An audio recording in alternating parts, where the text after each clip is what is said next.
You are listening to a podcast. You observe that that podcast is words about books, and you hear the hosts say that they are Ben and Nate, and you know that today they're going to be talking about Ogres by Adrian Tchaikovsky, and you know that that book is entirely in the present tense second person, a decision that no one should ever make. All right, well, roll for initiative. Yeah, Take offense. That's exactly what the whole book sounds like. It sounds like a D&D game that you're never allowed to play. For 5 hours, it's just the guy telling you what you do. Oh, was it a guy? It was a lady for me. I mean, the author is a guy. Yeah. I know Adrian is a girl's name, but he's a guy. I have not seen that spelling of Adrian for a girl. There's usually like an extra N or an extra E or an extra A or a combination of those.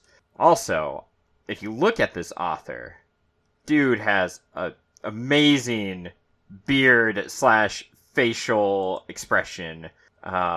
He looks like a guy named Tchaikovsky. I can tell you that. It looks like he's sitting at a desk and he's just staring me down and I'm blinking. But, yeah, so I guess we got to get that out of the way. So we're reading Ogres by Adrian Tchaikovsky. I just want to say, he should be in, like, a video game when he's about to hand you your mission objectives and tell you how failure isn't an option.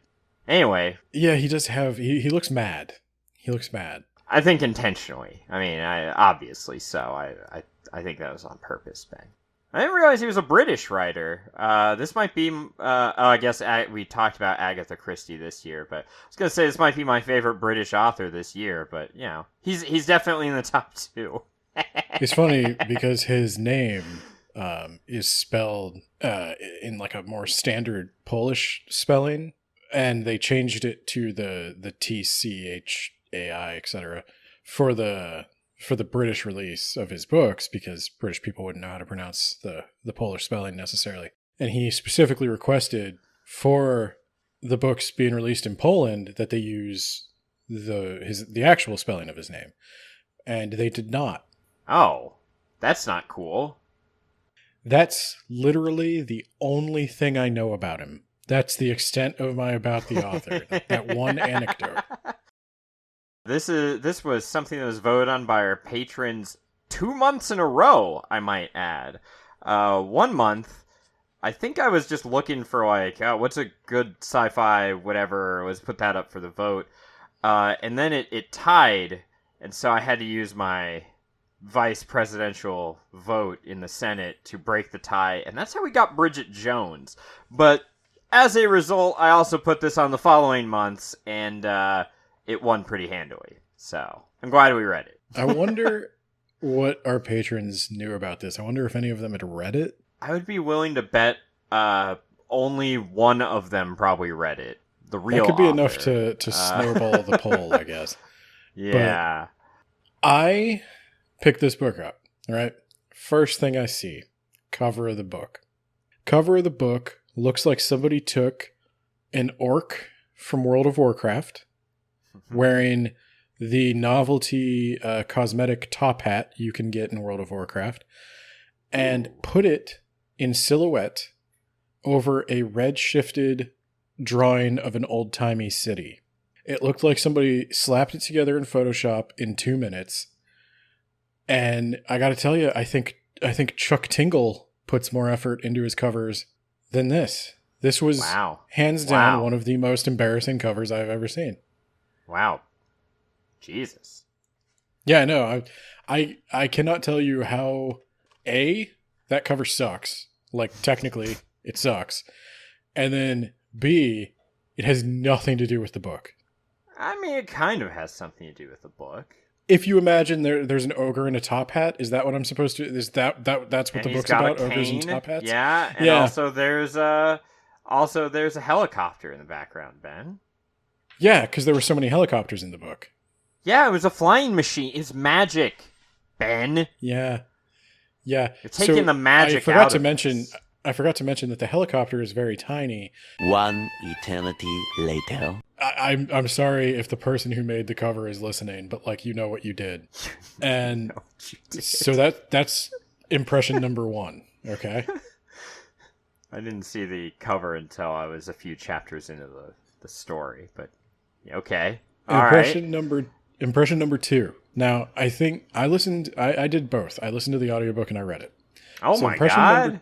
Look at you going above and beyond. I did the old whisper sync. Yeah. Impression number 2, audiobook narrator. Actually very good. I really liked the narrator. Thought she had a really good flow. I thought she really made the material like pop. Good audiobook narrator. But then we have my third impression. Present tense. That's a sin. Don't write a book in present tense. It's funny because we're also reading another book in present tense and second person, just like this. I know.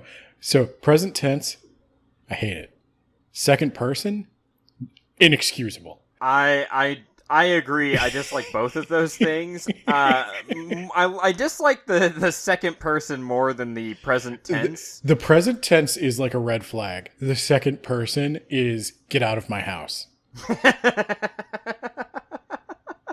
You're not welcome here with your second person. The only person who does second person in my home is the dungeon master, okay? And you don't even want to be that anymore. No, I don't, but I still host the D&D sessions.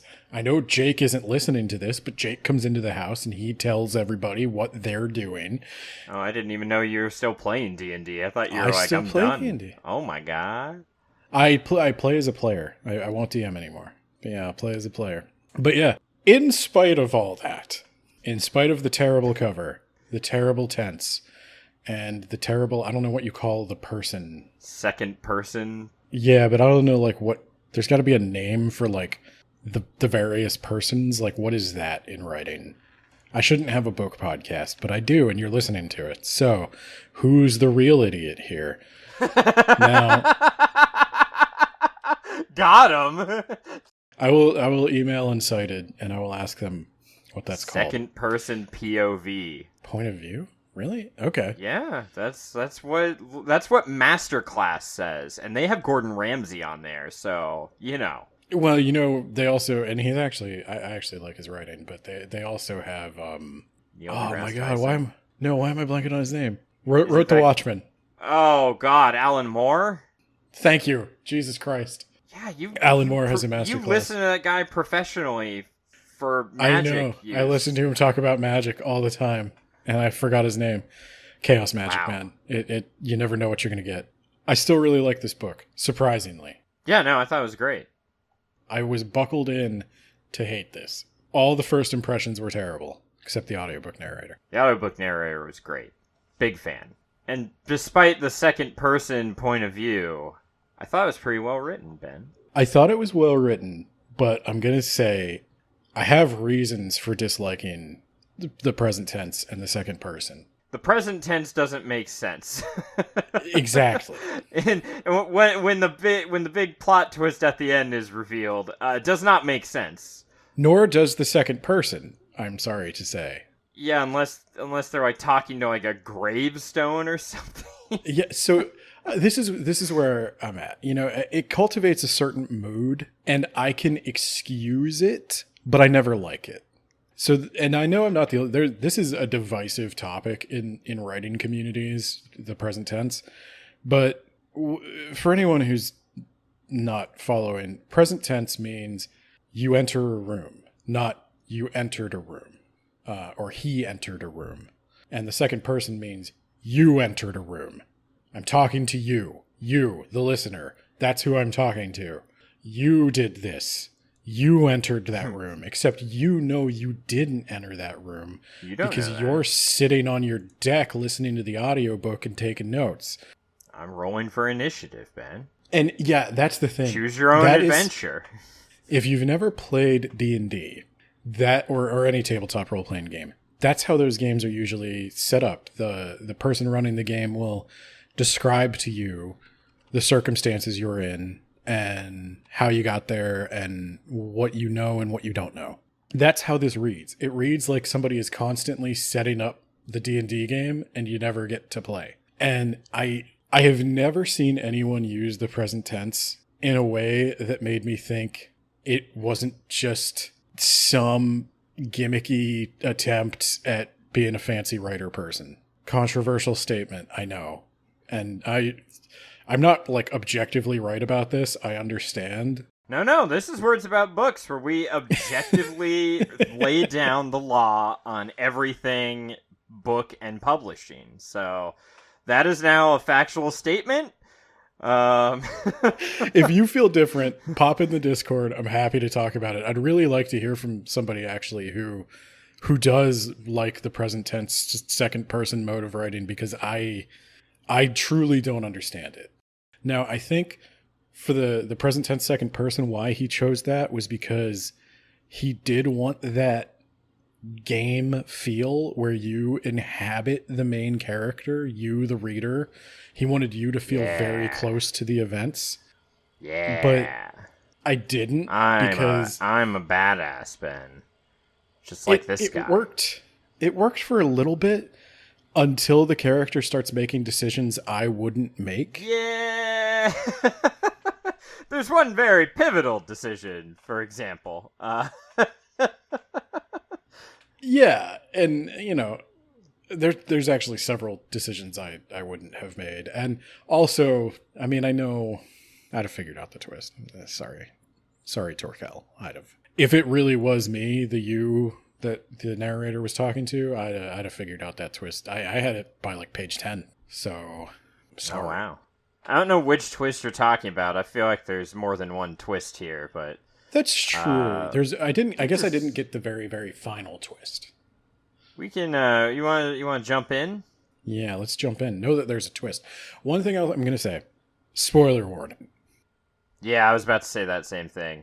It's a short story and it's not very expensive, and you can stop right now and go listen to it, and you can be done in a few hours and come right back. Yeah, this one's literally a novella, like 100 pages, not hard to read. Knowing what will happen is going to ruin the experience for you, so if you have any intention of reading it, please pause the episode or leave it running, mute it, listen to it again. That's actually better for the stats. Yeah, good call. But yeah, go read the book, come back if you have any interest in reading it. If not, I'm going to spoil everything and then you won't read it. And that's probably what most of you are going to do. So I don't know why I try. Welcome to Words About Books. We try to expose you to some good or sometimes terrible books, and then you don't ever. This is your exposure to it. This is your only exposure to it. I feel like I used like the monkey's paw wish was I want to get Nate to read, and it's like deal, but no one else will ever read. No one else will ever read again. That's not true. You guys read. You talk to me about it all the time. I enjoy our conversations. Do you want to tell this in second person, or do you want to tell it like people tell it? No. Thank you. Yeah. All right, Ben. You are the son. You're recently of age. You're 18 years old, right? You're the son of the lord of this land. And by lord, I mean like someone else's land is where you're living, but like he allows you to manage it. So you're still kind of a peasant almost, but you're like the son of the head peasant, chief peasant. That's you. You're doing great. You're doing great. And yeah, you're kind of you decide to pick the rogue class. So, but I'm like a charming rogue. Yeah, I got a you're high charming. Charisma. Yeah, you put a lot of your stats in charisma, actually. But I'm also really strong, like a rogue is. Like I'm like way stronger than everybody. You've got strength, you've got some dex, got a lot of charisma, and just like no wisdom or intelligence. All right. No wisdom, but I also have constitution. I also have a better That's constitution true. than everybody. That's true. Yeah. I will say, though, you do have the flaw of you get really angry and you just lose control of yourself. I thought you were going to say I had the flaw of a shriveled manhood, but I guess that's the same difference. Actually, remarkably, yeah. Wow. But yeah, okay. So that's the setting. You're in we're it's like feudal time.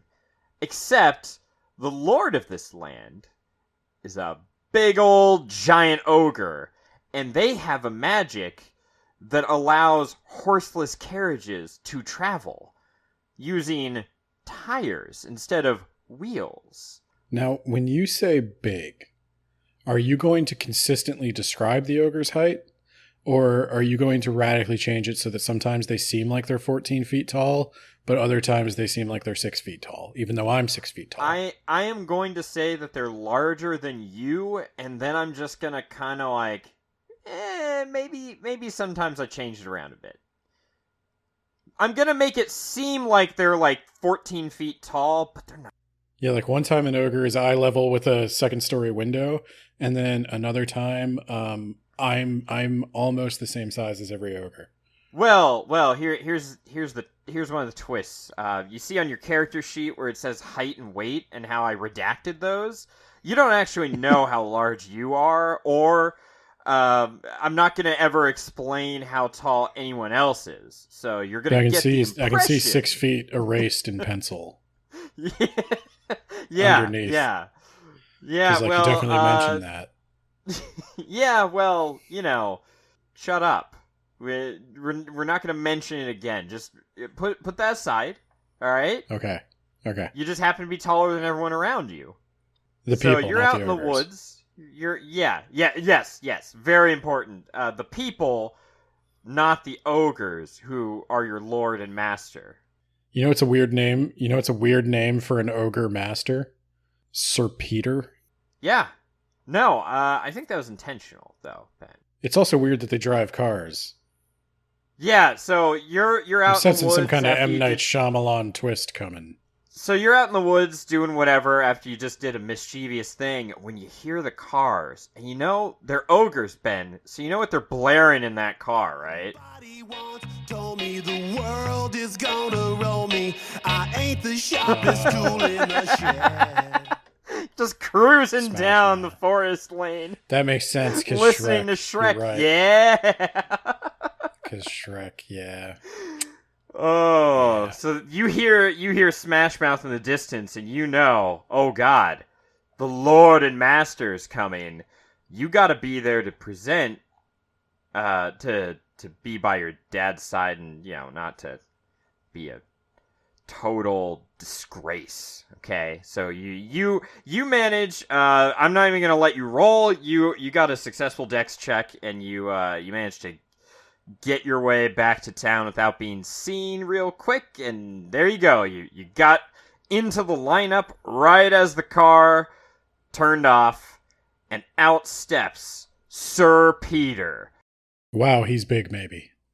Yeah, he's huge, perhaps, and his son is there too. He's also large, kind of, and his name's Sir Peter. Now, I'm not going to describe you what an ogre looks like, Ben. They got squishy faces. Yeah, they're an ogre. They're an ogre. He mentions that in the beginning, that they got big squishy faces. Yeah, like other ogres. I think that Peter's you know. just fat. I think that's what he's describing. He's like, I just think Sir Peter is fat. But it kind of makes you think of Shrek, right? He's got a big squishy face. I think that was intentional. I was thinking of like the trolls from The Hobbit. I was kind of thinking of that too, combined with Shrek. Yeah, I picture everybody, all the ogres are blue. They're not, but picture them that way. I pictured them as green. I actually pictured them as but- silhouetted orcs in top hats that are maybe 3 stories tall being circled by helicopters. I don't know why. Yeah, so so you just proved that the cover was good cover art then, because I'm is being really exactly what you're snarky supposed for to. a book I like. You really I- are. You're really being a dick. I don't know why. No, it's because you won't let me play. It's because you just keep describing. You're not everything. allowed to play. You get to play at the end when you're dead. I mean, you get to play at the end when I give you control. That's how this works. So, do you want me to keep doing in second person? Or do you No, want to just, please, like, Christ, okay. no. Okay, so All right, Ben. our main character Torkel is a human. There are humans and ogres in this world. The ogres own everything. They are not actually called ogres. That's just something the humans call them behind their backs. They actually prefer to be called masters, which is much darker. Yeah, they're the And- master race. Oh dear, I see what happened there. Yeah. So, Sir Peter arrives as part of his yearly survey of his lands, where he comes and he collects taxes and crops and all that stuff. We also learn that unlike humans, the ogres eat meat. Gasp! Are you saying Humans that are completely humans can't allergic eat to meat. Well, maybe not allergic. They can't digest it. But actually, if they touch it, they break out in like hives or something. They do get rashes. Yeah. And also, he saw some of his friends eat meat. He was next in line, but he saw them all vomiting, so he didn't eat any. That's important, Ben. Sir Peter, he's a dick, but he's an affable dick, you know? He schmoozes, whatever. He's got his whole retinue of human servants with him. They go into the kitchens to prepare his He's got some meat Robert and- Baratheon energy. I don't know if he's quite the charisma of Robert Baratheon, but In the same vein. like I like Robert Baratheon. Oh, I'm sorry. But he does have a son who is very Joffrey-like. Yes. His son's name is Gerald. Oh, I forgot his son's name for reasons we're about to discuss. Gerald looks like he's really mad to be there. He looks like you're really interrupting his fun. He does not care for this visit. And he looks like maybe he's going to cause some trouble for you. Sorry, for Torkel. It's really hard to stop doing that because you listen to the whole book and they just say you the whole time. You're not Torkel, and you know that. But the book doesn't know that you're not Torkel. So just keep that in mind if I mess up. The very first thing that happens is the Peter's servants come in, they take over the kitchen, and they start preparing all this meat, and then Torkel goes into the kitchen. You decide to start being a dick. Torkel goes into the kitchen, and he gets in the way. And the servant, who, you know, if he does not please Sir Peter, will presumably be beaten, if not killed, is understandably, well, understandably to you, but not the you. The you. the you. Okay, so you can't use out of character knowledge. Yeah. Okay. You realize that, like, just cut this guy some slack, but your character has a little bit of privilege. Your character, you're king of the peasants. After all. you You're have to prince roll of a the peasants. you have to roll a persuasion check, and you fail, and so Yeah. you did this. So Torkel scuffles with this guy, and the guy like wraps a spoon across his face, and that pisses Torkel off. And Torkel tells him that he will keep a civil tongue in this house, which was pretty harsh, I gotta say. That's when Gerald comes in the middle of this scuffle. Barely manages to break it up. But Gerald's like, what's going on here? I can't work with this oaf in the way. And Gerald decides to pick a fight. Yeah, what are you gonna do about it, huh? You like that? You like being shoved? You're getting shoved repeatedly by Gerald. He just constantly shoves you. He's telling the servants to go get a beating stick because he just wants to beat you. He didn't even, you know. I just rolled an insight check for you. You know that he was gonna beat you regardless of how this exchange went down. He was just that big of a dick. Well, I guess I punch him in the face. Oh, yeah. He goes down like a sack of critical shit. hit. Yeah, you critted him. He comically flew back into all the pots and pans and collapsed through the table. He is down. He is down and he is I'm out. going to run screaming to my father. Your dad looks totally mortified. We just can't stop. and- We didn't even want to do this. But as you remember it, you keep saying you, and you can't stop playing D&D. He normally your father would yell at you for being an idiot, but this time he has dismissed everyone from the room and he is speaking in a hushed tone about you need to get out of town like now. Like you need just go. Get out of town. Don't come back till morning. He'll figure it all out. So, am I like the only person in this village that doesn't know that striking an ogre is a death sentence? Was that somehow neglected in my... Roll a history check. You know it, but you're also kind of dumb. Okay. One of your flaws is when you're angry, your intelligence actually drops 5 points. Oh dear. And yeah, you make a lot of really bad decisions when you're angry. So, you think your father could probably work this out. So, Torkel runs out to the woods to hang out with the outlaws, one of whom is named Robin, because, I quote, of course he is. And he wears a hood. He does. That's actually in the book. That's a quote.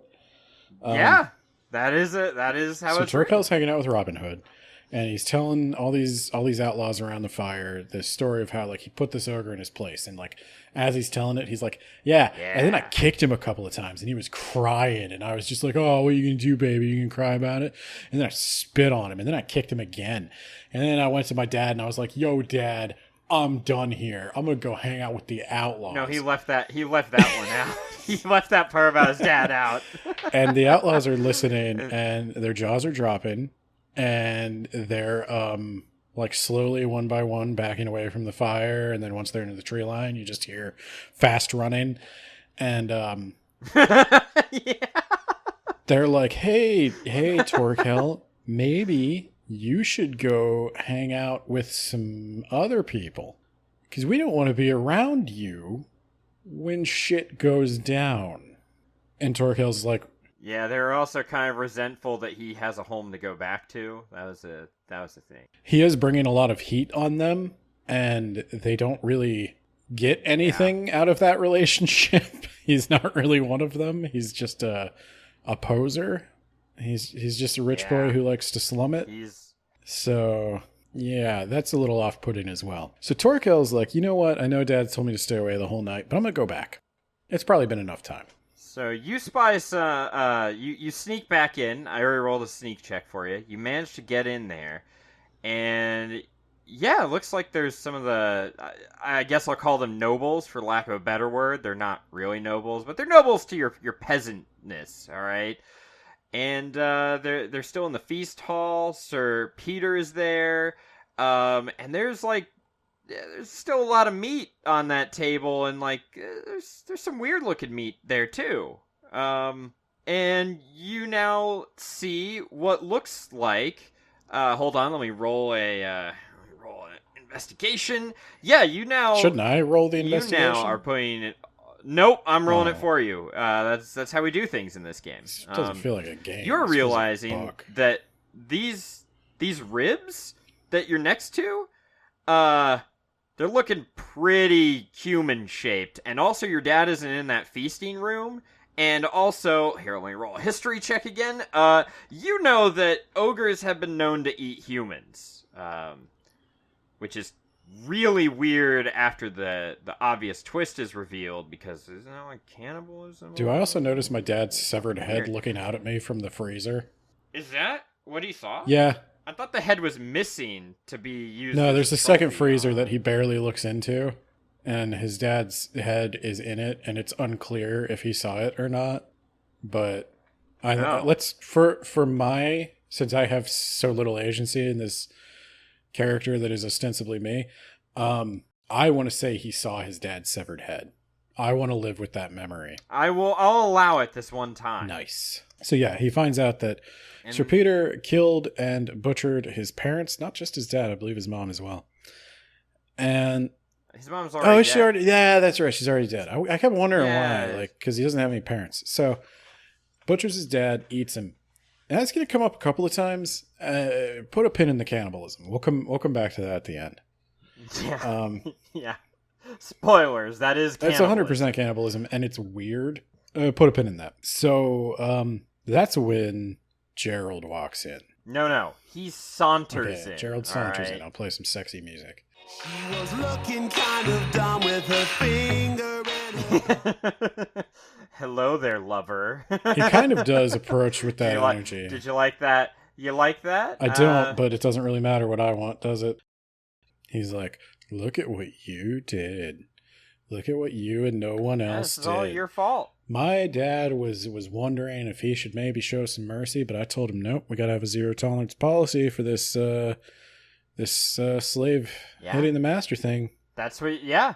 And that's what you did. That it wasn't me at all. I had nothing to do with this. This was going to be your punishment, but you ran away like a cowardly. But don't worry, I'm going to let you live. Oh, I'm going to okay. let you live because I want you to serve me. I want, when I own all this land, I want With you to be the goddamn one smile on your that face. has to greet me and give me my money.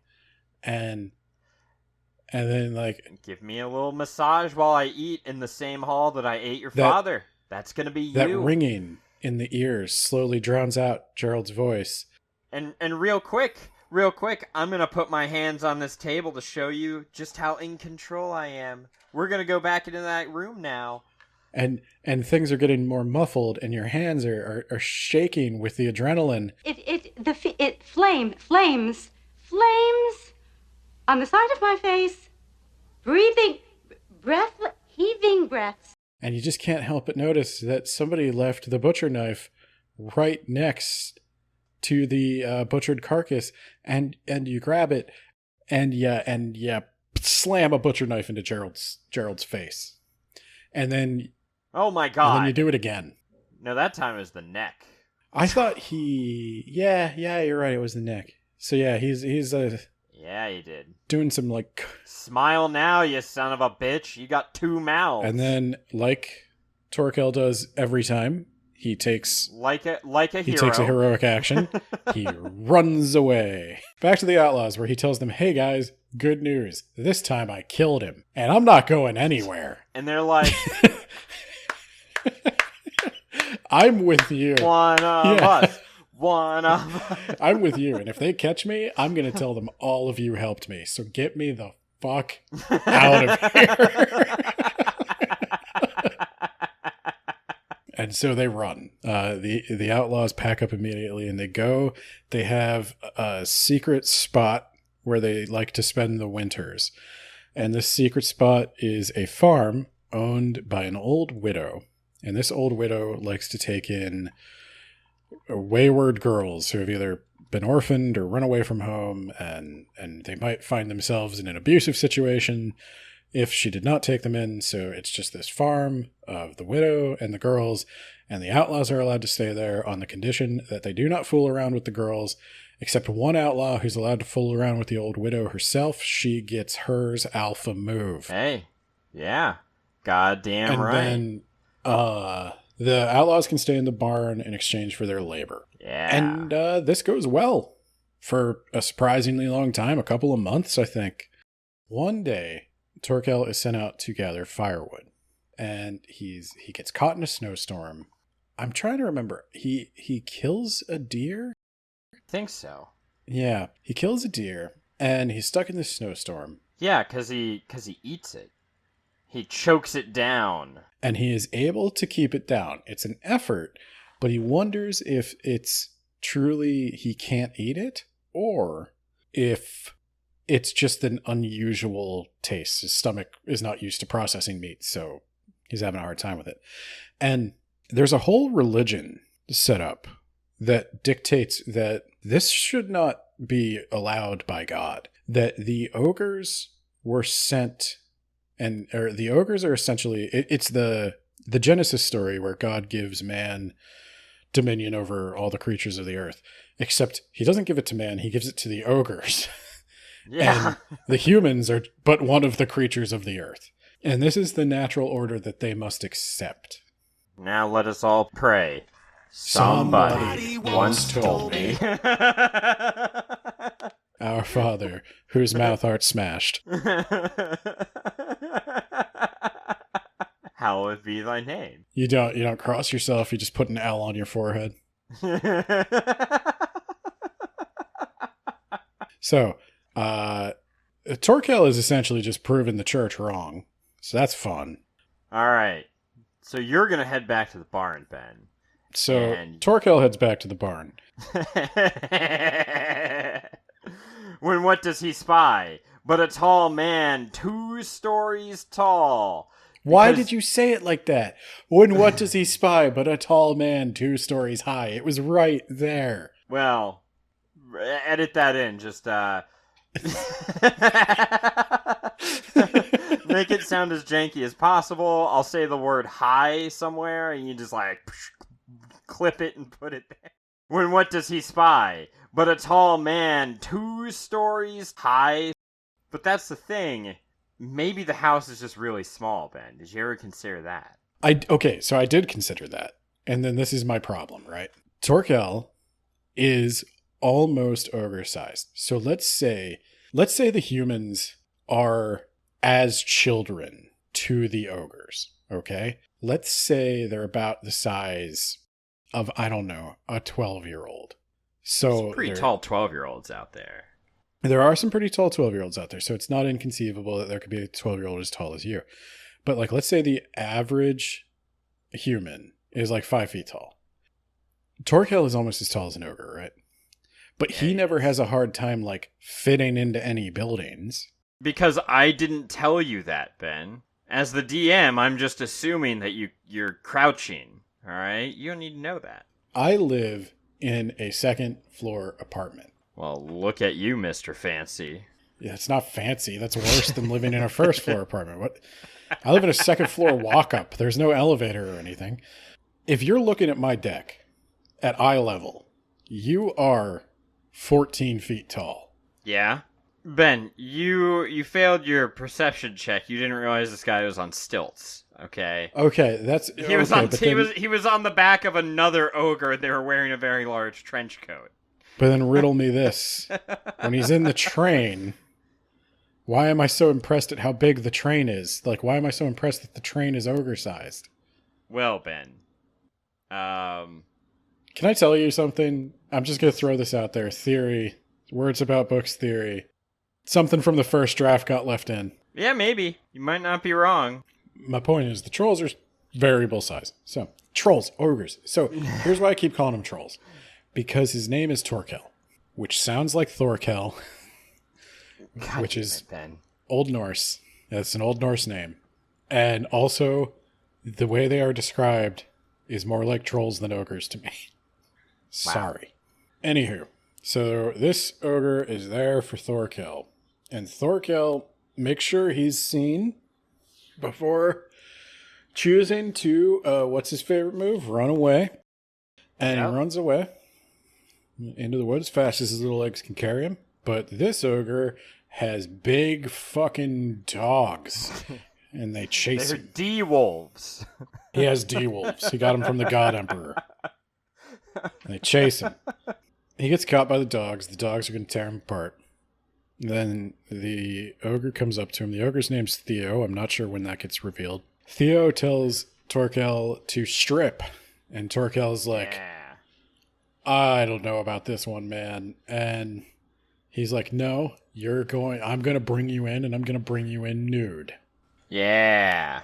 Theo's a slave hunter. I don't know how else to say it. He's not a bounty Yeah. hunter because I don't think he tracks down other ogres. He just tracks down tiny humans. So I think we're supposed to find him kind of charming too, but I don't. Yeah. No, I'm glad he's dead. He's Spoilers. literally like the worst kind of person. So yeah, there's a moment But he where has Tuspin. Yeah. specifically to try to intimidate humans because he knows Yeah. that the humans call them ogres, and so he wants to look more ogre-like because his one mission in life is to just really pick on the little guy.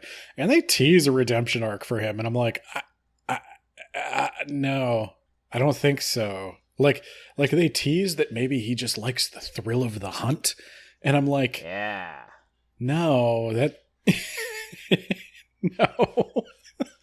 No, I don't It's think so. okay if you're hunting slaves for a different reason than to hunt slaves. No, it's not. It's not. So, yeah, that's Theo. So Theo takes him to a city. This is the first city Torkel has ever seen. Big hub, and interestingly, almost all the positions of any relevancy here are manned by humans. But here we see entirely modern factories. They're using forklifts to move goods. They're using all kinds of heavy machinery. There's skyscrapers, tall buildings, and traffic, and flying machines, and trains, and it's just a whole big A thing. flying machine like on the cover, Ben. Yeah, but there's no giant World of Warcraft orcs and top hats. You don't know that Sir What's-His-Nuts, I forgot his name, I wanted to call him Peter? Sir Daniel. Yeah, Sir Peter did not have a top hat. He seems like a top hat kind of chap. He does seem like a top hat kind of chap. Yes.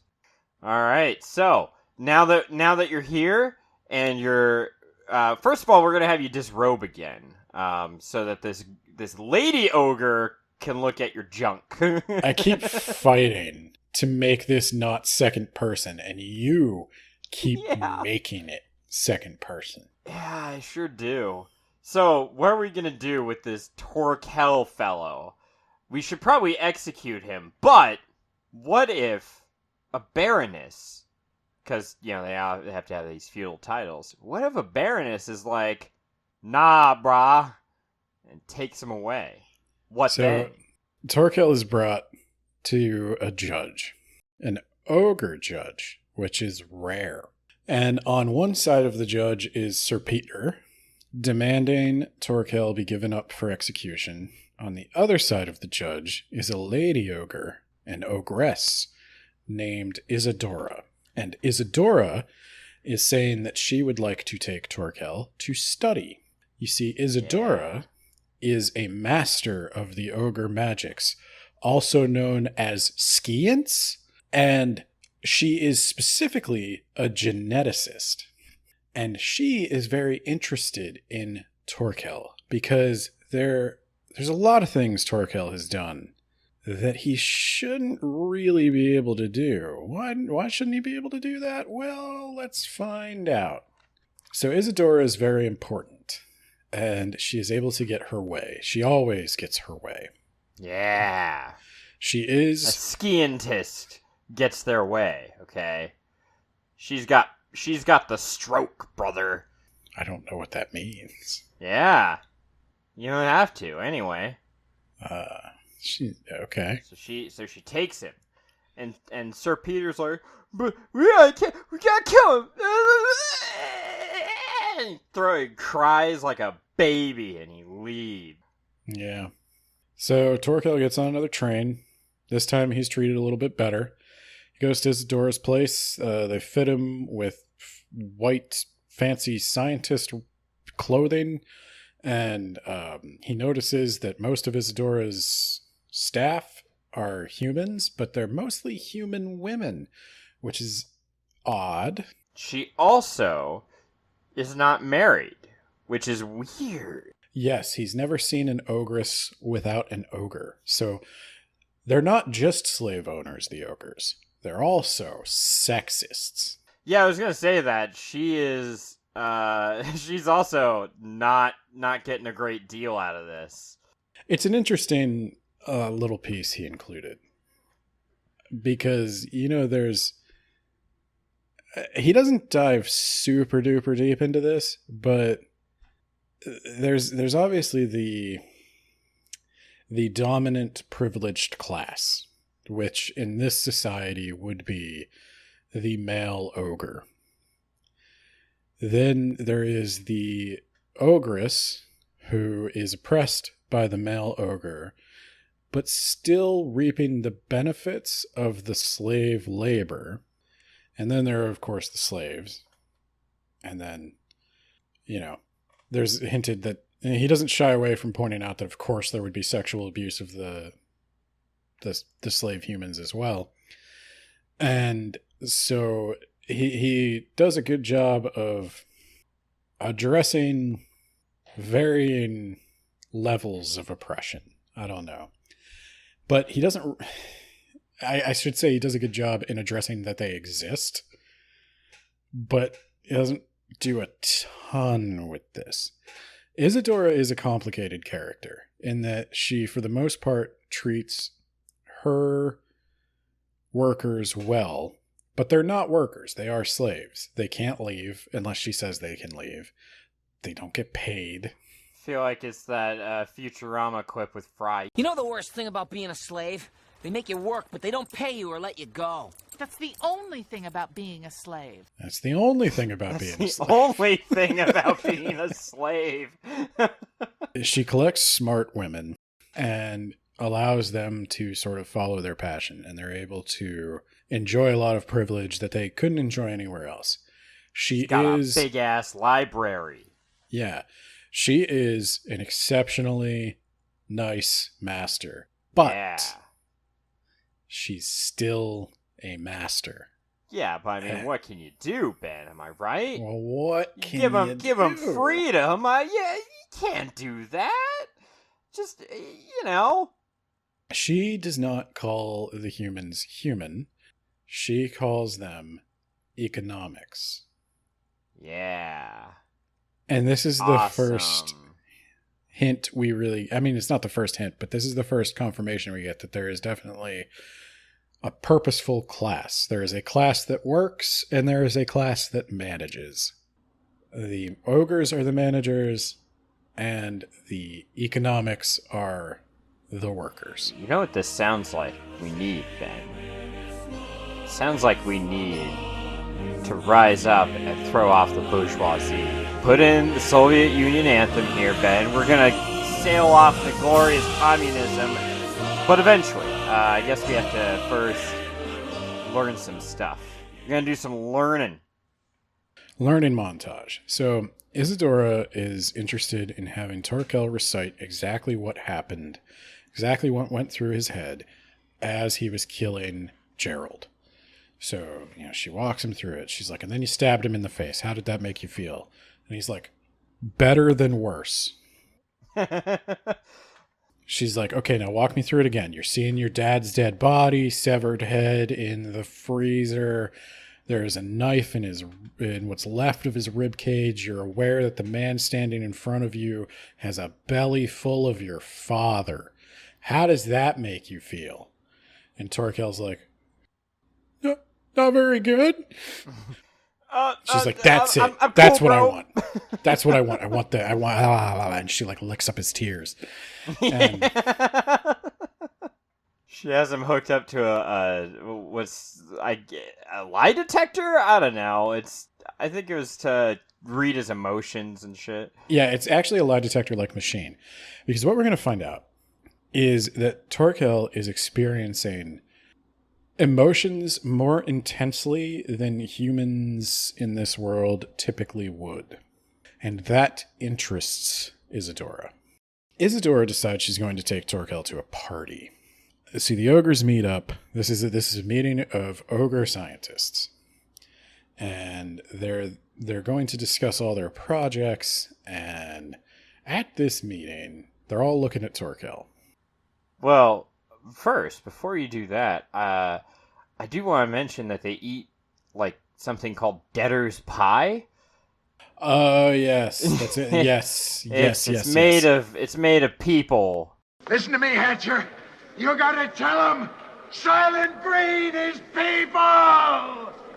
So they're in a company town where you work for the company and the company gives you scrit and you use that scrit to buy things, but there's always just things are a little more expensive than what you can get, and if you fall into debt, there's one last thing you can do. You can sell your body for food. That's right. The second instance of cannibalism. That is an important thing to note. And they're all looking at Hulk Hogan. Torkel. They're all looking at Torkel. He's flexing. He's looking jacked, brother. And the one guy's like, I bet my guy could take him. And Isadora's like, You want to participate in an underground fight ring for me? For my amusement? So, yeah, I just kept, you... I thought you'd never ask, brother. Yeah, I, really reminiscent of that scene from Django Unchained, where they meet, what is it, Candy, I think is his name, for the first time, and they have slaves beat each other to death, and it's, like, one of the most horrible things a human being can do to another human being, but, like, also it's not even the most horrible thing that they did that day. And Yeah. yeah, Isadora just casually throws that out there in case you were wondering if you were supposed to like her. Also, she ate people. But Yeah. But she treats her servants really nicely, Ben. yeah. I mean, she ate people. She definitely ate human beings. But, Yes. like, she's so nice. And maybe hot? Maybe. Yeah. So... But how tall is she? I don't... roll perception, tall. She appears tall. Sorry, you got a nat 1, so I could say tall. If we were to constantly tease a sexual relationship between Torkel and Isadora, how plausible do you think the mechanics of that would be? You rolled a nat 1, so you think, So, yeah, this guy has a robot arm, and is just, like, instead of blood, he's got painkillers, basically. He is just pumped full of them. He can't feel... Torkel's landing shots left and right. Guy's just fighting through it. Because he's just so unable to feel things. You dodge that robot arm. You hit him with the big boot. The crowd is on their feet, and you fucking nail him with the atomic leg drop, and he is out. Or should I... Well, no. I rip his goddamn arm off. Yeah, I know. That's actually much more impressive. Yeah. Because Torkel realizes the machine is pretty strong. The body's pretty strong. But the place where the machine meets the body, that's what we call a weak point. A weak point. A weak That's point. Leverage. Leverage, as I have heard. And with the proper application of leverage, you can do anything. I think he does more fights, doesn't he? Like there's like you don't see them. He just continues to fight and fight and fight and fight and fight. But we know at this point, Ben, he is looking for something. We know that there was once a thing called the Brink, where the world almost ended, humankind almost ended, and what happened? So he thinks that all of the ogres gave themselves superpowers with genetics. The end. Or maybe he also thinks they did something to humans as well. I think he realizes they did both, but she's like, you're part right. Go on a learning montage for the next few years. Torkel does a library montage. Now, in the background of all of this, Isadora has an assistant. Her favorite assistant, Minith. Go on. I'm listening. I'm doing the montage, though. I don't think you are listening. I'm just going to go out on a limb. I don't think you are. But Minith is Isidora's favorite assistant. And Minith has always been jealous of the attention lavished on Torkel. Especially, the attention lavished on him when he's forced to fight for his life. I wish I could be fighting for my life. Yeah. God. And she even makes fun of him for beating up other humans, even though he has... strong? Huh? Make you feel like a big old tough guy? Huh? No, it makes me feel like a slave being forced to beat my fellow man. Yeah, well, you don't get to say that, okay? I mean, Isadora made me do it, so maybe she's not a good person. No, you don't get to explain that. That's not how it works. Oh, yes, because I'm doing this. Yep, you are doing this. And I wouldn't say that. Yeah, okay. Yep, your character's mad right now, so you don't have the intelligence to put that sentence together. Isadora instructs Minith to help Torkel on his learning safari. And he does that thing people do in books that you can't really do in real life, where he just like reads book after book after book after book after book after book after book after book. Ho, do, do, do, do, do, do. And that's how book reading works, by the way. That's why I'm so smart, because I read books for this podcast. Yeah, I couldn't say that with a straight face. I couldn't say that with a straight face, no. Oh, Jesus Christ, no. Subscribe to our Patreon for the episode where we maybe read a book.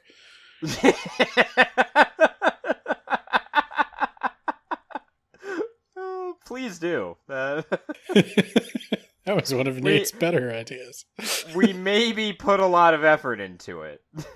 Maybe. You don't know. So, alright, so we do a reading montage. We just read book after book after book after book. So one thing he notices in all the books, there's pictures of the brink. Pictures of cities, pictures of crowds, protests, all this stuff. And he finds that there are no ogres. Everybody's the same size. There's no masters anywhere. So where do they come from? He also finds that there was initially a program, a genetic modification that people could volunteer for. And it would make their offspring more efficient consumers. Yeah. They'd be smaller. They wouldn't eat meat. They wouldn't need as many resources. They'd be nicer. They wouldn't get as angry. They'd I could punch them and they would... Yeah, exactly. There you go. They'd take orders. They don't need to be paid for their labor. It'd be great. Who wants to volunteer? By the way, if not enough people volunteer, it's going to become compulsory, and if enough people get violent over this, we're gonna have to start opening up some. We'll call them camps, like fun summer camps. Except they're not fun summer camps. These are concentration camps. Torkel gets all the way to figuring out that the ogres were the ones in charge. They modified the people, but they didn't modify themselves. Gasp!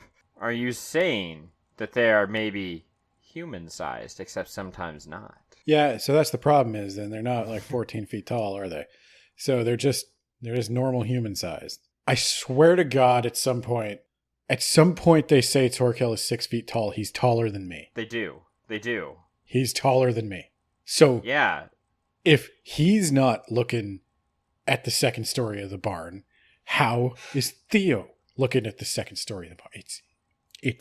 I found a flaw, Nate. Get out a tape measure. Get out a tape measure. We're measuring. Take off your clothes, Theo. You measure from the base. That's how gentlemen do it.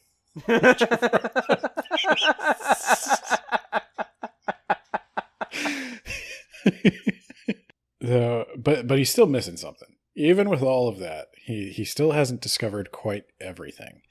And it is at this point Isadora is visited by the generals. And the generals are requesting Isadora's help with the war. And Isadora reluctantly offers her help. She is not really in a position to say no. And this is one of the only times Torkel has seen Isadora on the back foot. Yeah, there's a duke here, Ben. That's a higher rank than a baroness. You pay a lot of attention to that stuff. Yeah. I didn't even notice that. That's several ranks up. Or really, 2. So she takes Torkel and Minith, and they go out to the battlefield to deploy some new weapon. And Torkel keeps wondering who we're fighting. Who are we at war with? You're fighting guys in yellow jackets. And our guys have red jackets. We might call them red coats. It's definitly not. No, you see, this year, we're fighting the Trollsburg, or the Ogresburg Trolls. And we're the Ogresville Banshees. Who are we? The Wildcats! Who are we gonna beat? The Wildcats! We've been losing a lot of territory, but with this new invention, I think that we are going to sweep the playoffs. We are going to make it to the 50-yard line again. It's a game. Doesn't it sound like a fun game? It's like World War I simulator. It is, but the people simulating it don't have to be in the trench. They just get to sit back. It's like a real-time strategy game. I mean, that is a World War I simulator. The generals were often in the back ordering stupid shit that was usually out of date, and they're like, you need to go over the top again.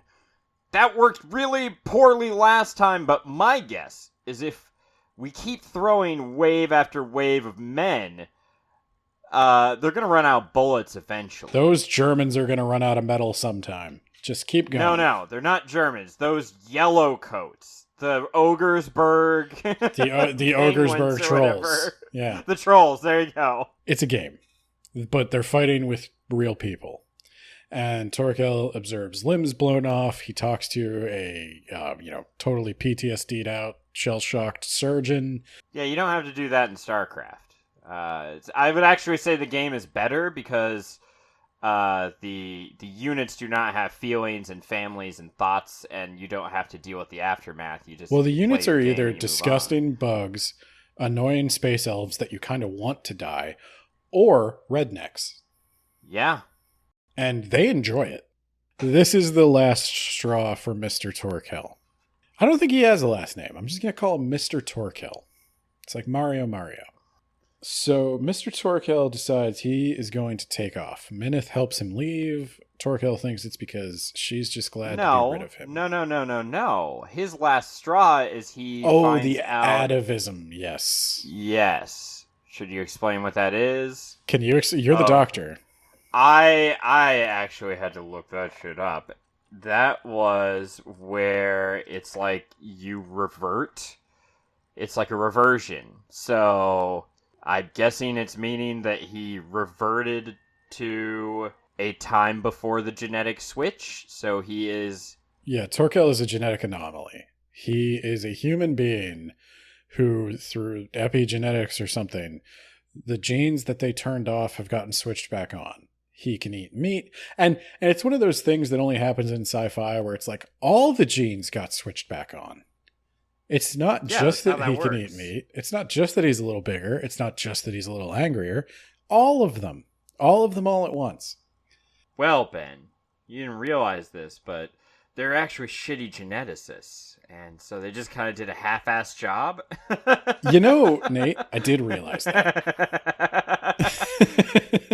Might shock you to know that, but I did realize They might actually be awful scientists who have all this magic science, but who thought that the way to go was, let's just, modify all of our genetics. So, Torhill realizes that he's basically an ogre himself. And he's got to go do something with that information. He's kind of vague on what. So he takes off. Minith helps him. Yeah. I'm just going to take a stroll to my ancestral home. And who should I spy? But I keep wanting to call him Sir Daniel. It's Sir Peter. Sir Peter. Yeah. I guess he's abusing some... He's raping a girl. Okay, that's what I thought. Yeah. And so, in case you thought you were supposed to care about Sir Peter or like him in any way, he is a sexual predator. Yeah. Yeah. So, you will be happy to know if, in fact, you think that rape is bad. You do. You should. You know what? I'm in a second person here. You do. You'll be happy to know that Sir Peter has a jaw made out of glass. And but a cane made out of titanium. Yeah, he's got some beaters, is what they call them. They're just humans with sticks. And you're gigantic, so you take him out, no problem. And then Peter goes for his gun, and you punch him. You falcon punch the shit out of him. You take that cane, and you just beat him to death in front of him. And that scars some of them, but really arouses some others. So some of them run away. I'm pretty sure the woman who was being assaulted was like, yes, good job. Fuck that guy. That guy was a gigantic piece of shit. I'm glad he's dead. I'm also glad his son is dead. You want to go deal with his wife? Some of the servants run away. Some of them join Torkel. Torkel's next move is to go find Robin. He's going to build him an army. Yeah, Robin. He wore a hood. And he's going to build him an army. So he goes, he meets up with Robin. He's like, hey, look at me. I'm the captain now. Y'all know how I killed an ogre and then they killed me. And then I came back like Jesus and I killed again like Jesus. I am going to go full-blown revolutionary. I don't have an end game. I don't have an exit strategy. We're just going to stay the course, okay? You're all signing up for the Forever War? Yeah, you are. None of you can. You just do what you're told, don't you? Oh, well, this is kind of sad. Yeah, that's right. So, Torkel is the strongest personality in the room of genetically modified people who are programmed to obey. So he leads the charge, and they take over Sir Peter's estate, they kick out his widow and his children, and they kill everybody else. Yeah, there were a bunch of ogres there getting drunk and talking about how they're going to find that Torkel and fuck him up, and oh dear, there's a bunch of people murdering, blammo, kapow, they're all dead now. He fucks them up. And then he torches the place. He takes all the weapons, he takes all the food, all the goods, and he torches the place. And then it's on to the next town, and the next town. In the next town, in a city. The labor unions are already ready for him. He did mention, he asked What's-Her-Nuts when he was still studying under her. He was like, so did you ever test the theory that if you gave them everything they wanted, that they would just stop working? And she's like, no, we actually didn't. It's like, I think you're shitty scientists. But that's also a real world argument. I know. I'm just saying, I would still do my job if all my needs were met as a result of that job. So, yeah. If you just gave me all the money I needed to live and do stuff, I would probably not still do my job. I only do my job for money. If I won the lottery, I would probably still do my job, but I would definitely reduce my hours. Yeah, that's kind of where I'm at. I'd probably work 2 days a week. Anyway, what were we talking about? We took over the factories, labor unions. They don't have unions in the sense that they can do anything. Right. They keep asking, like, can we, please, sir, maybe have some more? And they're like, it'd be better is if you sold yourself to become a pie. Work faster or I'll eat you. Well, he made a good argument. I can't argue with that. All right, well, back to the grind. But they have tried to organize in the past, so Torkel's able to use these networks to spread his message, to get more people, to get more guns, to get more people, and on it goes. And he gets taller. He's eating meat. He's eating lots of meat, and he's growing. He's a big boy. He's fighting battles, and he's winning battles, and the generals come in eventually. The generals come in with the army, kicks their ass because they're using it's the American Civil War. It's just the American Civil War. The British are lining up, and the Americans are sitting in trees shooting them. No, first of all, that's the Revolutionary War. The Civil War didn't have. Oh yeah, no, you're right. I meant the Revolutionary War. I know what you meant though. But also, there's a little bit of Vietnam in there, where they're flying in helicopters, but there's too much forest or jungle, and so the ogres drop some Agent Orange, sometimes on their own people. They do not cover the medical expenses later in life. I was going to say later on, several politicians say they support the troops despite never having gone and dodging the draft. So Torkel remembers that drones and nuclear weapons and shit exist.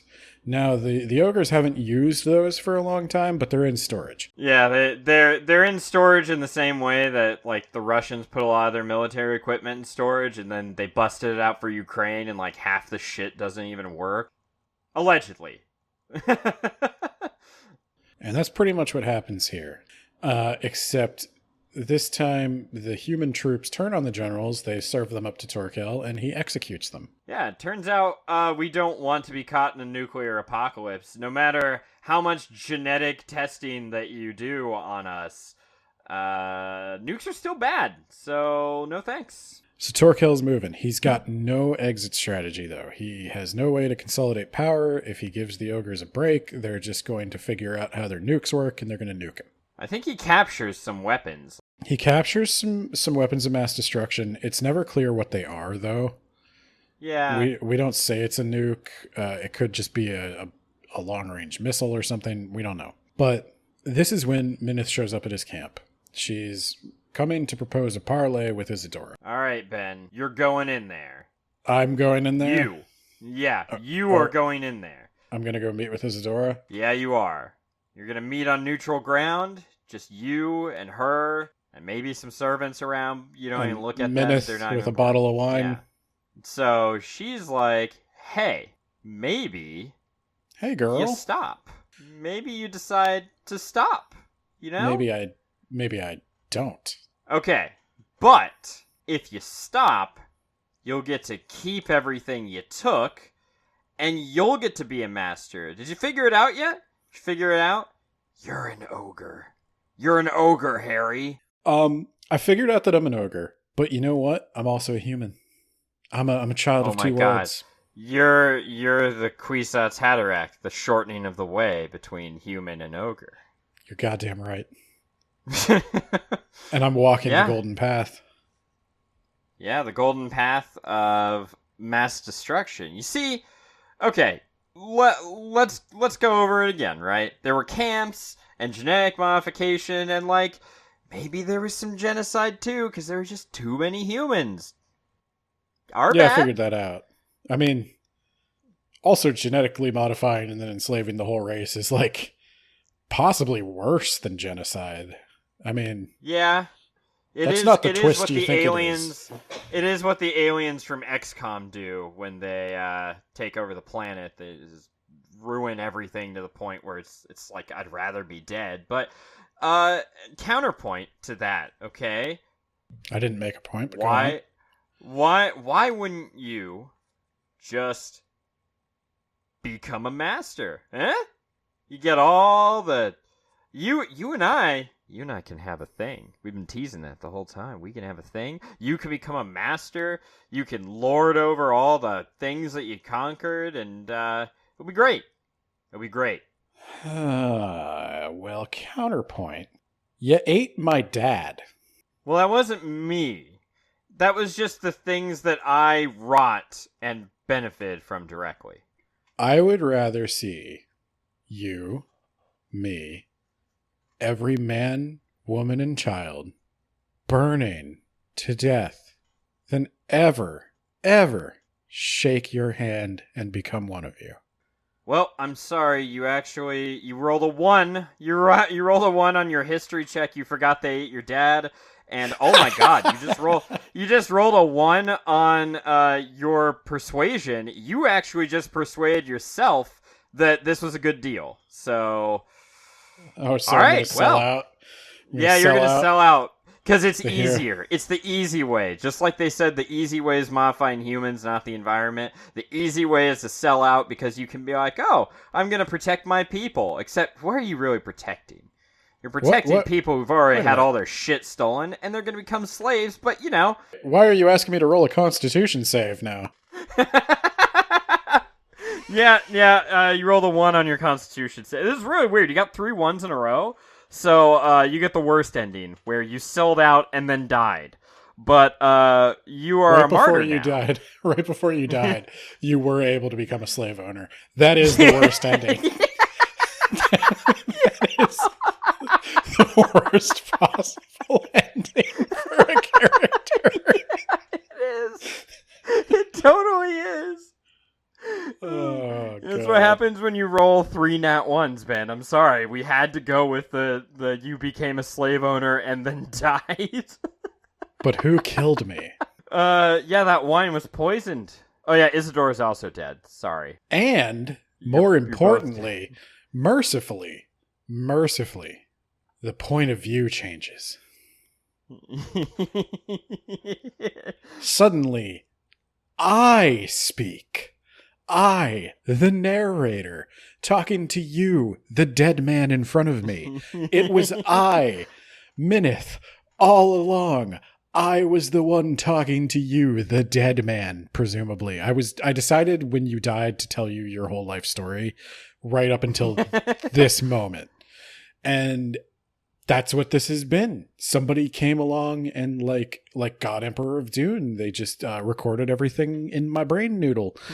and yeah, that's how it happened. So I didn't want you to accept. I wanted to join you and ride off into the sunset. I also didn't want him to accept. No one wanted him to accept. It's literally the worst possible ending for a character. Yeah, and he was like, oh, no, I could do this, and that would mean salvation for my people. Not really, because now they're just slaves under me, but, you know, yeah. There's a line, it's the most quoted line in the whole book. I don't remember it.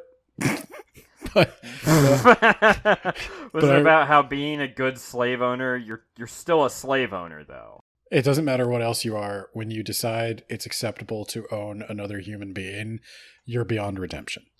Which, hey, we all agree. You all agree. I don't care if you don't. You do. You actually agree with that. There is not room to wiggle on that. So, that's the end of the book. Meneth killed him. She's going to tell everyone that he was betrayed by the ogres, and she's going to continue the revolution in his stead, and she doesn't care if the ogres kill all of them. She is going to watch this fucking society burn one way or the other. Yeah. I'm on Team Meneth here. Yeah, we're all on Team Meneth. It's awesome. Yeah. I will say, the shift in perspective to the first person is the entire reason this whole book was written in the second person. Yeah. So they could have that one powerful reveal. And in the moment, when you first hear the narrator say I, yes. It is powerful. I agree. 100%. I was like, oh, I didn't see that coming, but I should have. It's a really, really cool moment. And this is actually the very moment I said, spoilers will ruin the book for you. If I rob you of that moment, then second person is just a really bad choice. Yeah. And unfortunately, if you think about it for 2 seconds after that reveal, it doesn't make any sense. No, it is a little weird. Who was she talking to? His corpse, I guess. She was telling the whole story to his corpse. Maybe I'm telling the story of... It's what I'm going to tell to everyone else. But when she was speaking about the times he met Meneth, she was using the third person to refer to herself? Yes. Why? So that you can reveal at the end. I'm sorry. It sucks. It's a writing trick. It's a gimmick. It's... I do not... It created one cool moment, and I will give him that. It did create an emotional response in me. Played me like a fiddle. Then I thought about it for 2 seconds, and I was like, nah, still dumb. Do you want to let the rubric guide the rest of the conversation? Yeah, I was about to ask. Yeah, I do. Content and ideas, Ben. Okay, let me see what I gave it. I believe I gave it a 4. I'm gonna guess a 4, yeah? I'm willing to give it a 5, Ben. But you might talk me down to a 4 because you do point out, like, the fact that he's 2 stories tall. But that's not... I think that's a mistake. I honestly do think that's I think the ogres were larger in the first draft. I do think there was a draft of this where the ogres modified both the human beings who are the economics, and then they modified themselves to be larger. Yeah, which is counter to the point of the genetic modifying in the first place. You're trying to use less resources, and here you are making yourself a giant ripped body. But it also points out their hubris in that I know. It was never about that. So I think there was a draft where that was the case. Never about that. That would be one explanation. So I went with a 4 for a couple of reasons. Mainly originality. I like the story. I knew everything that was going to happen except Meneth. Except the twist that Meneth kills him and he becomes a sellout slave owner. I didn't see that coming. But everything else about their society, the genetic modification, all of that, reminded me of Brave New World by Aldous Huxley with the alpha, beta, delta, gamma class system. There's been a ton of novels about class and revolution, mixing in fantasy themes. There just wasn't a lot new here. He adds an interesting twist with the end, I will give him that. And he tells the story well. The other thing I thought was missing that would have bumped it up to a 5 is he really raises a lot of questions that he doesn't answer, and he kind of has to. So Torkel, one of the factors in his decision to become a sellout is there's a real chance everyone under his banner is going to die. He truly does not have an exit strategy. This is the first time anyone has offered him a way to stop the fighting once it has started. He does not have the weapons to take out all of Ogre society. They will eventually figure out how to use their nukes, and when they figure out how to use their nukes, he's done. They could bioengineer a plague, as Isadora points out, that could simply target economics, and then his entire army's just gone from under him. And what the hell is he going to do about that? Engineer an antidote? He doesn't even know that's possible. He doesn't know that Minith would turn to his side. There are a lot of compelling reasons for him to take Isadora's out. And then when Minith doesn't take that out, and she's content to watch the world burn, well, how is Minith going to solve these problems? Is she going to solve the problems? Are the economics doomed? I think everyone is kind of doomed. The whole revolution seemed rushed. Yeah, it was kind of a revolution montage. Once Torkel figures out he is an ogre, the rest of it's a sprint to the finish. That's what makes it a novella. So if you wanted a 5, I needed more of an ending. I liked what I got. It's a 4. I don't give a lot of 4s. I think I can live with a 4. I'm willing to change my vote. It says lasting impact on the reader. I guess it left me a lasting impact. But it did. I would agree with you that yes, there are parts where it's like, and we gotta go really fast now, and the ending really, I mean, it had to end that way. It had to end with, and now you're dead, because otherwise you have to write a whole book. And I don't know that would have been the worst thing in the world. No, I think that more book would have been perfectly fine here. But I do think he wrote himself into a corner. Because I will say that I find this more compelling than the Poppy War. I'll give you that. I'll give you that. Yeah. It's very clear that I'm supposed to not like the ogres instead of like. Are they maybe good? No, they're horrible cannibal assholes. They need to go. I think the Poppy War had better world building. Like as a fantasy epic, I think the Poppy War was better. But as a tale of revolution, I think this was better. But the problem with both this and the Poppy War is that, the Poppy War ended with Naja had to take colonialism. He had to accept it.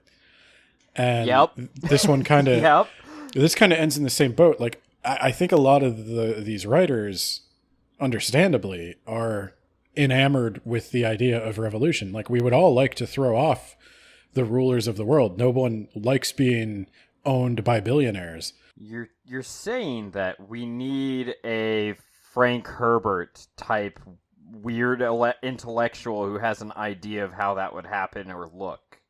I just think like these writers are like revolution ? Progress. Yeah. And that's like that's why I like Dune, because Dune's like progress doesn't look like what you think it does. Yeah, progress sometimes looks a lot like oppression. There's a revolution, and now we have a different guy in charge of us, and it's not really much better. It's not better, no. And all like Frank Herbert's, and then he goes away, and his sister gets in charge, and that's really not better. And then she gets overthrown, and her nephew is now in charge, and he's just in charge for a long time, and it's not all that great.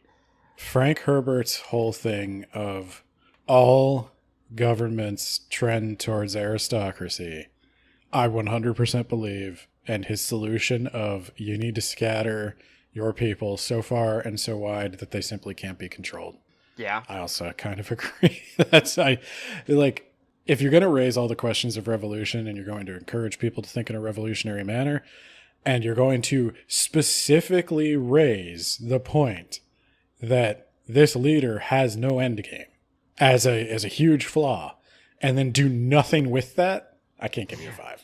I think, yeah, I'm willing to accept that. I think a 4 is perfectly fine. I think that, yeah, this is one of the rare examples on Words About Books where we look at pacing or content and say it needed more, not less. You know? Yeah, well, and I'll give him this. I don't know what the answer is. Yeah. That's quite the pickle you wrote yourself into. It's a realistic pickle. I could give you that. Oh, yeah. I think many a revolutionary finds themselves in this exact boat. I am interested in hearing what you were going to say before I interrupted your monologue and said you rolled a nat 1, so we're...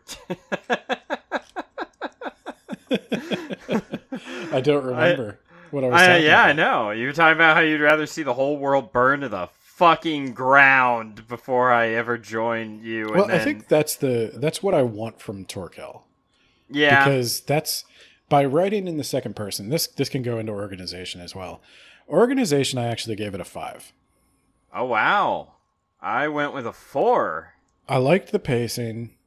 I gave it a 5. You said it's a race to the finish at the end.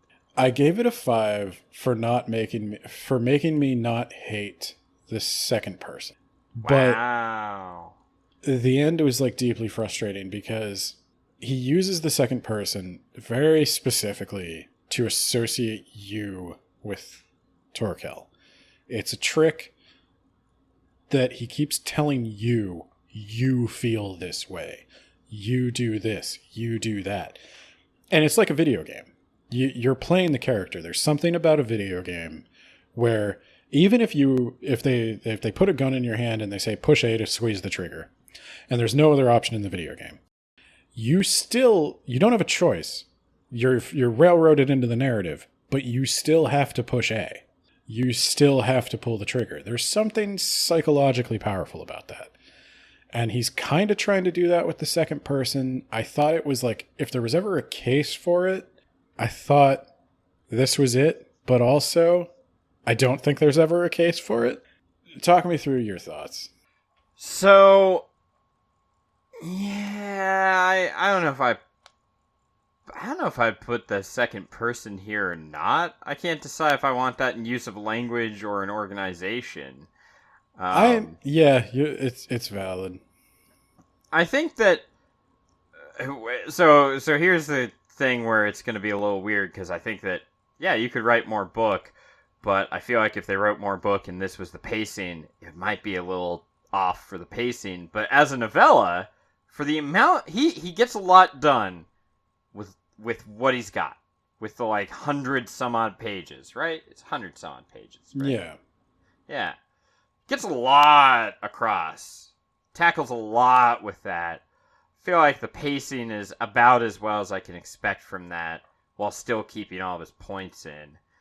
So that's why I don't know if I would say it feels just right. as the rubric says, plot points and ideas are well connected, pacing feels just right. There's a montage. And I get you need to have the montage there.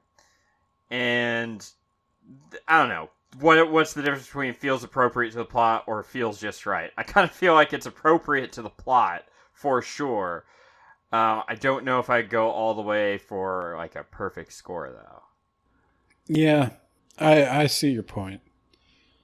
I think I'm not going to change my review because I already posted don't do that. I'm saying that organization, content, ideas kind of bleed together in this case, where I think more of an answer or more of a book would have been great to explore that question. It is a book that the more you sit with, the less effective it is.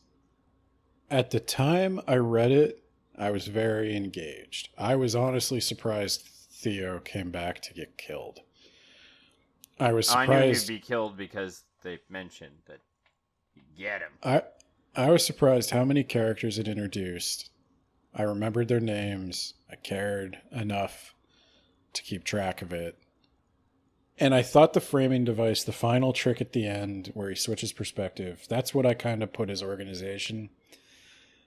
I don't know. Let's talk about use of language because I think we're going to step into that. What did you give us for that? I would say 3. I would say that he has a lot of good language, but I would agree that the second person is really weird and jarring, so I gave him a point, and then I took that point away, so I give him the average score of a 3. I give it a 4. I'm being very generous with this book. I'm going to tell you part of the reason I'm generous with this book is I'm having a difficult time separating my bias. So we're always trying to figure out like the difference between is it good versus did I like it? I don't like I don't like present tense. I don't like second person. I'm never going to like them. There is no way they can be used that I am going to be like, yeah, that was a great choice. And I don't know. I feel that way because when I read a story, it takes me out of the story if I can't understand the context in which I'm hearing these words. Am I a fly on the wall? Am I Torkel's body in this situation? Is that what I'm supposed to be imagining? Yes. That I'm Torkel's dead body hearing this lecture? You are like, Torkel, who is still alive, but you are twitching and seizing and bleeding internally. But I can imagine another person not caring about that in the slightest and thinking, oh, that's just a neat use of language. So I don't know, is this my bias? Is this a legitimate criticism? Well, that's why I'm going with a 3 anyway, because maybe it's good, maybe it's not. 3. So I give it a 4. The one thing I'm ignoring the present tense second person in this. I don't like it. I don't like it to a point where I can't even evaluate it fairly. So it's fair to acknowledge that it's not fair. So I am giving it a 4, mostly for the audiobook, if I'm going to be honest. Great audiobook. I don't know if it is his writing or if it is the performance of the narrator, but she worked that prose. Like, she made it flow. Characters sounded distinct. It was just pleasant to listen to. And not like that's the kind of thing I like to see from writing or hear from writing, I guess. I like it to flow smoothly. I like it to have almost a musical quality, like rhyme and meter and all that. So I don't know. I really like the language. It spoke to me, Nathaniel. What can I say? I'm just overcome with poetic feelings right now. Okay. That's all right, Ben. Personal preference. I'm going to go with a 5, Ben. I'm just laughing at the person who's made it this far into the episode and is just throwing their phone at the wall for how much I made fun of it this whole time. Hi, Mom.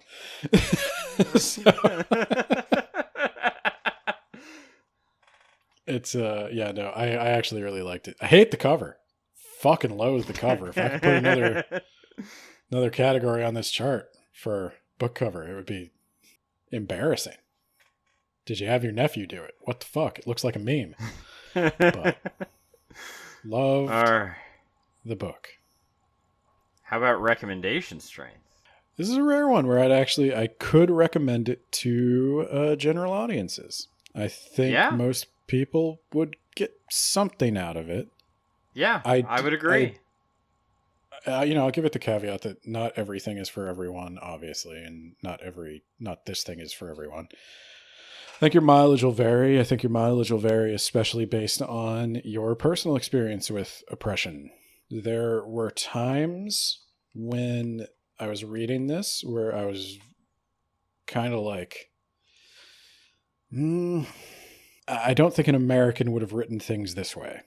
I don't think somebody who had the American history experience with slavery and everything would have done it exactly this way. But so there's that caveat. I don't think it is. It is not the final word on these matters by any stretch of the imagination. It's also not the best take. But it's a take, and it's pretty good. I mean, slavery bad. We all agree. Yeah, I agree. I feel like that's a bold take bold stance. Well, that you're I taking. guess Slavery equals bad. I guess that's the one thing I'm going to say is it doesn't really go more nuanced than that. And not that there's nuance to slavery. Yeah, I'm like, I don't know if it has to in this case. Nuance is the wrong word. Complexity, maybe. It's not. It's very like good evil. There's not like Isadora is a much more interesting character than Torkel, and it doesn't follow Isadora. Yeah, even though her body's also in that room. maybe there's a sequel where Minith turns around and goes, "You."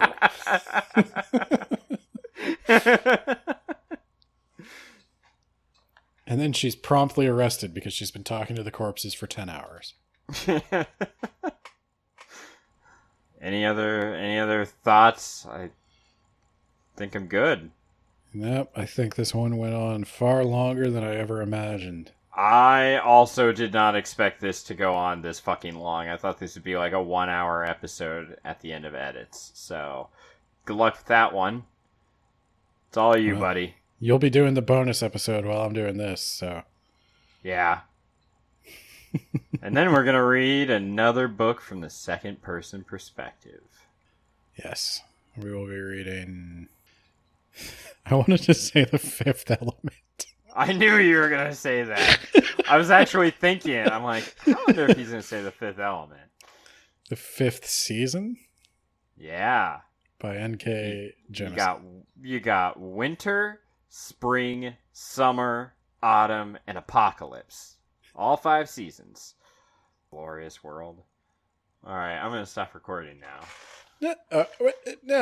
Fine, I'll do the Patreon shoutouts. Oh, yeah, shit, you're right. We have patrons. People give us money for this, Ben.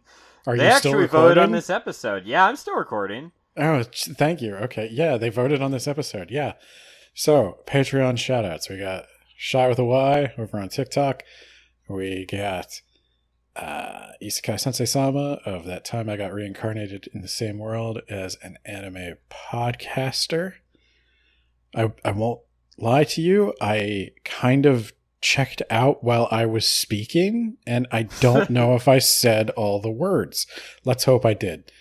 We got actual author John Bierce. John has written The Rack and the Mage Errant series. You should check those out. You should also check out his Patreon where he's doing short stories.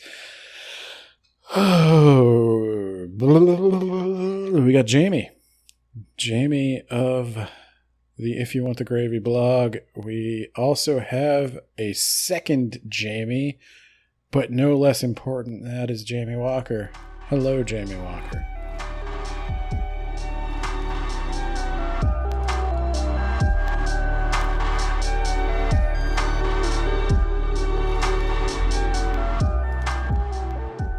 Somebody once told me the world is gonna roll me.